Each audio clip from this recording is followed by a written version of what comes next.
Microsoft এক্সেলে drop down list একটি গুরুত্বপূর্ণ feature এবং এটি ব্যবহার করে একটি বড় লিস্ট বা তালিকা থেকে আমরা নির্দিষ্ট কোনো নামকে নির্বাচন করতে পারি। যেমন দেখো, এখানে একটি প্রোডাক্ট নেমের লিস্ট রয়েছে এবং এই লিস্ট থেকে আমরা নির্দিষ্ট একটি প্রোডাক্ট নেমকে সিলেক্ট করতে পারছি।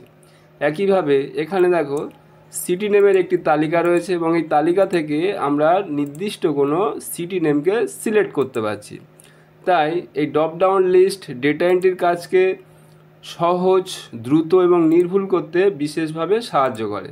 আর ড্রপ ডাউন লিস্ট তৈরি করলে আর কিবোর্ড থেকে টাইপ করার কোনো প্রয়োজন হয় না। তবে চলো দেখে নেওয়া যাক কীভাবে ড্রপ ডাউন লিস্ট তৈরি করা যায়। প্রথমে কি করতে হবে, যে সমস্ত সেলগুলিকে ড্রপ ডাউন লিস্ট তৈরি করতে চাই সেগুলিকে সিলেক্ট করে নিতে হবে। সিলেক্ট করে নেওয়ার পরে ডাটা ট্যাবে যেতে হবে, ডাটা ট্যাব থেকে ডাটা ভ্যালিডেশনে যেতে হবে। এরপর অ্যালাও অপশান রয়েছে, এখানে এনি ভ্যালুতে ক্লিক করতে হবে, লিস্ট অপশান সিলেক্ট করতে হবে, সোর্সে কার্যটি রাখতে হবে।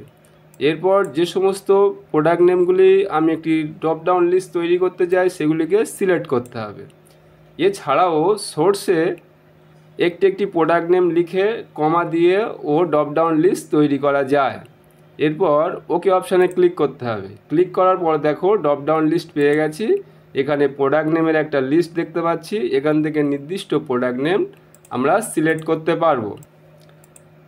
এছাড়াও সেই সমস্ত সেলগুলিকে সিলেক্ট করে নিতে হবে যেগুলি আমি সিটি নেমের ড্রপ ডাউন লিস্ট তৈরি করতে চাই। এরপরে ডেটা ট্যাবে যেতে হবে, ডেটা ট্যাব থেকে ডেটা ভ্যালিডেশনে যেতে হবে এবং এনি ভ্যালুতে ক্লিক করতে হবে। ক্লিক করার পর লিস্ট অপশান সিলেক্ট করতে হবে, সোর্সে ক্লিক করে কার্যটি রাখতে হবে। রাখার পর সিটি নেমগুলোকে সিলেক্ট করে নিতে হবে। এরপর ওকে অপশানে ক্লিক করতে হবে। দেখো সিটি নেমের ড্রপ ডাউন লিস্ট তৈরি হয়ে গেছে এবং এখান থেকে আমরা নির্দিষ্ট কোনো সিটিকে সিলেক্ট করতে পারছি।